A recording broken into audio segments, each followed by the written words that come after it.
नमस्कार, जोहार, स्वागत है आपका डिजिटल झारखंडी समाचार में। झारखंड में जहां एक और 30 दिन में 3000 पदों के लिए नियुक्ति का विज्ञापन जारी और सरकार के विभागों में 2,53,142 पद रिक्त। जेएसएससी इसी महीने देगा एग्जामिनेशन कैलेंडर। झारखंड में सत्ता संभालने के बाद हेमंत सोरेन सरकार ने दे दी एक और बड़ी खुशखबरी। शिक्षक बहाली को लेकर के आ गया है नया अपडेट। और इसी बीच झारखंड के राज्यपाल ने संतोष गंगवार ने बड़ा ऐलान कर दिया है। सरकारी नौकरियों में अब महिलाओं को 33% आरक्षण और महिलाओं को मैया सम्मान योजना की राशि का बेसब्री से इंतजार। महिलाओं के खाते में 2500 रुपए कब आएंगे, इसको लेकर के बड़ी अपडेट सामने आ गई है। और झारखंड में 11,697.45 करोड़ रुपए का द्वितीय अनुपूरक बजट पेश और मैया सम्मान योजना के लिए 6,390 करोड़ आवंटित। स्कूली शिक्षा, ऊर्जा और कृषि पशुपालन पर फोकस। तो चलिए झारखंड की आज की बड़ी और तमाम मुख्य खबरों को विस्तार से बात करते हैं, पर उससे पहले आपसे छोटी सी अनुरोध है कि कृपया वीडियो को एक प्यारा सा लाइक अवश्य कर दीजिएगा, क्योंकि आपका एक लाइक करना ही हमारे मेहनत का फल होता है। तो चलिए शुरुआत करते हैं आज की पहली और बड़ी खबर से। इस वक्त की बड़ी खबर झारखंड से आ रही है, जहां पर झारखंड में 30 दिन में 3000 पदों के लिए नियुक्ति का विज्ञापन जारी और सरकार के विभागों में 2,53,142 पद रिक्त और जेएसएससी इसी महीने देगा एग्जामिनेशन कैलेंडर। दरअसल झारखंड में जल्द ही बंपर नियुक्तियां निकलने वाली है। हेमंत सोरेन सरकार की प्राथमिकता सूची में नौकरी पहले नंबर पर है। सरकार ने इसका रोड मैप तैयार कर लिया है और इसी महीने में करीब 3000 पदों पर नियुक्ति प्रक्रिया शुरू हो जाएगी। इसके लिए झारखंड कर्मचारी चयन आयोग विज्ञापन निकालने की तैयारी में है। इनमें से दारोगा व सार्जेंट के 400, इंटरमीडिएट स्तर के 500, टेक्निकल ग्रेजुएट के 400 और ग्रेजुएट स्तर के करीब 1000 पदों के लिए अगले महीने विज्ञापन निकलने की उम्मीद है। वहीं आचार्य और सहायक आचार्य के 26,001 पदों के लिए नियुक्ति परीक्षा हो चुकी है। सुप्रीम कोर्ट ने इसके रिजल्ट पर रोक लगाई है और यह रोक हटते ही रिजल्ट जारी हो जाएगा। इधर जेपीएससी और जेएसएससी में करीब 10,000 पदों के लिए 1 दर्जन परीक्षाएं लंबित है। इनमें पुलिस सिपाही के 4,900 पदों पर नियुक्ति परीक्षा होने की उम्मीद है। इसके लिए करीब 16 लाख आवेदन आए हैं। वहीं उत्पाद सिपाही के 583 पदों के लिए भी फिर से बहाली शुरू होगी और जेपीएससी और जेएसएससी वर्ष 2025 में होने वाली परीक्षाओं का कैलेंडर भी इसी महीने जारी कर सकता है। वर्तमान में जेपीएससी और जेएसएससी के 39,000 पदों के लिए परीक्षा और रिजल्ट का इंतजार है।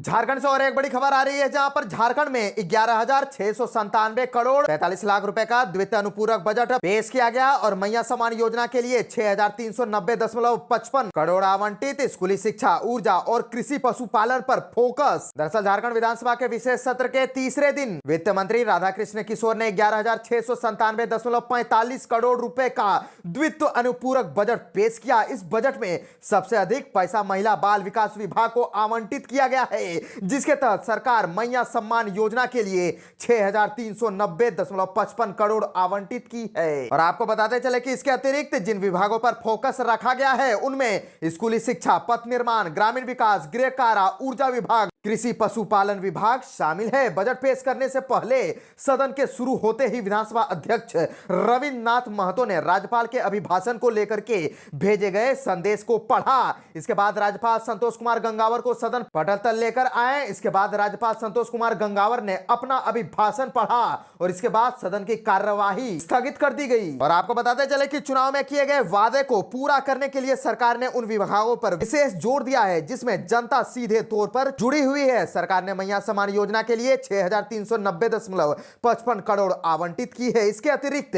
स्कूली शिक्षा विभाग के लिए 272 करोड़, पथ निर्माण विभाग के लिए 170 करोड़ और ग्रामीण विकास विभाग के लिए 194.28 करोड़ और गृह कारा विभाग के लिए 445.96 करोड़ रुपए और ऊर्जा विभाग के लिए 2,577.92 करोड़ और पशुपालन विभाग के लिए 250.06 करोड़ दिए गए हैं।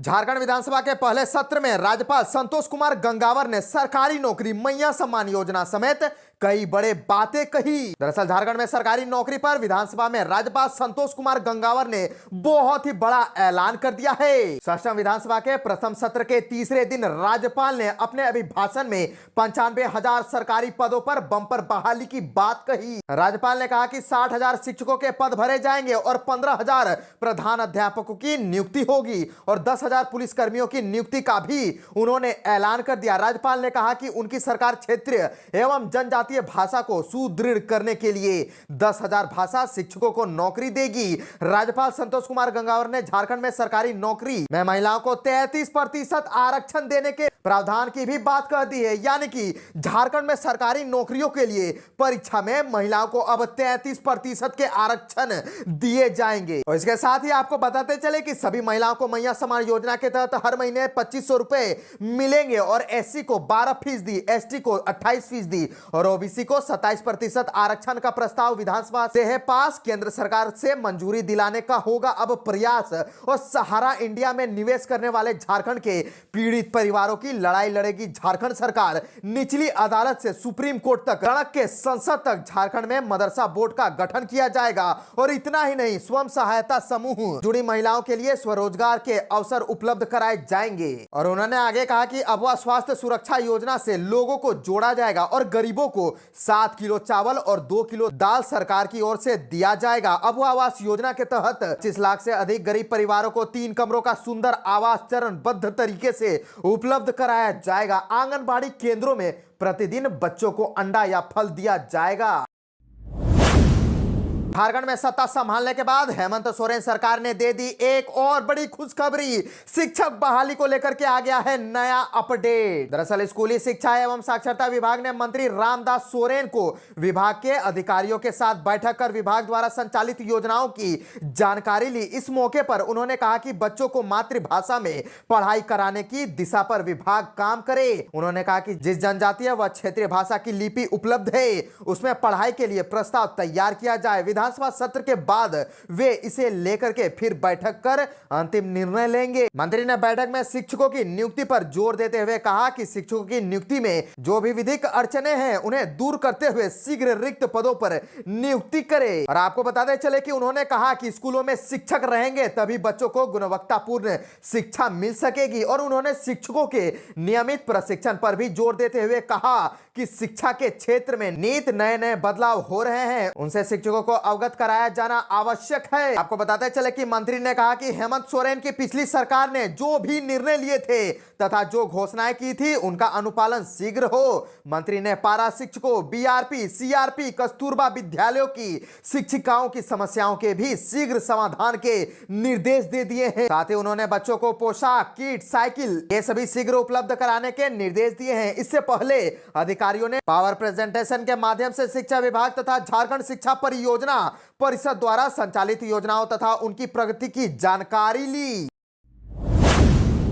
झारखंड में महिलाओं को मैया सम्मान योजना की राशि का बेसब्री से है इंतजार। 11 तारीख को हेमंत सोरेन ने वादा किया था कि सभी महिलाओं के खाते में 2500 रुपए भेज दिए जाएंगे, लेकिन वे अभी तक नहीं भेजे हैं। और इसको लेकर के बड़ा अपडेट सामने आ गया है कि कब महिलाओं के खाते में 1000 की जगह 2500 रुपए जाएंगे। दरअसल हेमंत सरकार की महत्वाकांक्षी मैया सम्मान योजना की राशि का महिलाओं को बेसब्री से इंतजार है। हेमंत सोरेन के चुनाव से ठीक पहले इस योजना की राशि बढ़ा करके 1000 से 2500 रुपए कर दी गई थी। चुनाव में हेमंत सोरेन का इसका फायदा भी हुआ और उन्होंने सत्ता वापसी भी की। लेकिन अब सरकार बन गई है तो महिलाओं को उनके खाते में योजना की 5वीं किस्त आने का इंतजार है। पिछले कई दिनों से बातचीत चल रही थी कि यह किस्त 11 दिसंबर को खाते में ट्रांसफर कर दी जाएगी, लेकिन विधानसभा सत्र चल रहा है। विधानसभा में अनुपूरक बजट पेश कर दिया गया है। वहीं इसमें पहले 12 विभागों के कुल 4000 करोड़ रुपए सरेंडर कराए गए हैं। विधानसभा और लोकसभा चुनाव के कारण राज्य में आचार संहिता लाई गई थी, जिस कारण से विभागों के पास पैसे बच गए हैं। उन्हीं बचे हुए पैसों का उपयोग मैया सम्मान योजना की राशि के लिए होना है। आपको बताते चले कि झारखंड सरकार को मैया सम्मान योजना के लिए कुल 7314 करोड़ रुपए चाहिए। इसको छोड़कर के बिजली बिल माफी के लिए सरकार को 1810 करोड़ रुपए की जरूरत है। सरकार को सबसे अधिक पैसे मैया सम्मान योजना के लिए चाहिए। वहीं अनुपूरक बजट के पेश होने से सरकार की पैसों की किल्लत दूर हो रही है।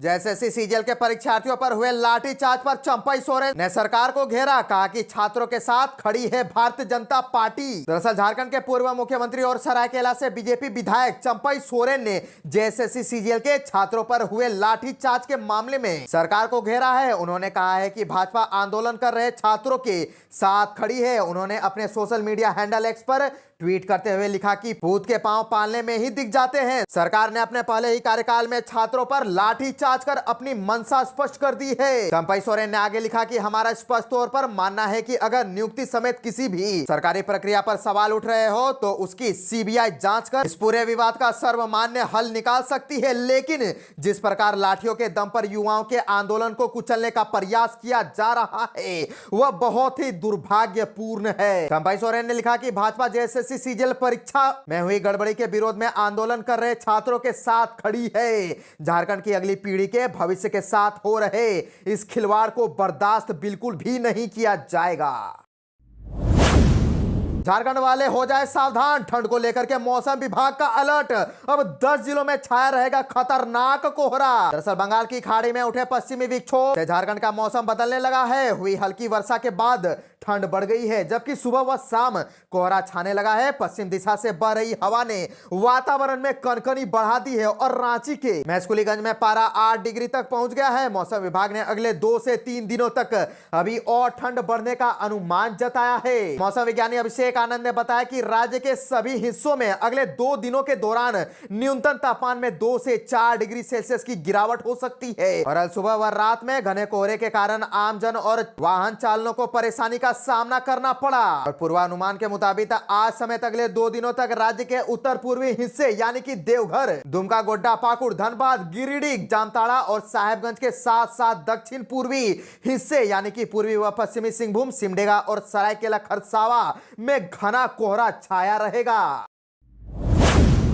झारखंड से और एक बड़ी खबर आ रही है, जहां पर झारखंड के मुख्यमंत्री, मंत्रियों और विधायकों को उग्रवादियों से खतरा। एसबी ने जारी कर दिया है अलर्ट। दरअसल झारखंड विधानसभा सत्र के दौरान मुख्यमंत्री से लेकर के मंत्री और विधायकों को राज्य के विभिन्न इलाकों में आने जाने के दौरान सुरक्षा में खतरा उत्पन्न हो सकता है। स्पेशल ब्रांच ने राज्य के ऐसे स्थानों को चिन्हित किया है जहां पर खतरे की आशंका से इनकार नहीं किया जा सकता। इस संबंध में स्पेशल ब्रांच ने एक रिपोर्ट तैयार कर सभी जिलों के एसपी को अलर्ट कर दिया है और कहा है कि विधानसभा सत्र के दौरान अपने अपने क्षेत्रों के विधायकों और मंत्रियों को आने जाने के दौरान उन्हें संबंधित जगहों पर विशेष सुरक्षा प्रदान की जाए। और स्पेशल ब्रांच ने सभी जिलों के एसपी को जो रिपोर्ट भेजी है उसमें कहा गया है कि पूर्व में घटित उग्रवादी नक्सली घटनाओं को देखते हुए महानुभावों को उग्रवादी या अपराधी द्वारा संबंधित संवेदनशील स्थानों पर लक्षित किए जाने की संभावना से इनकार नहीं किया जा सकता है।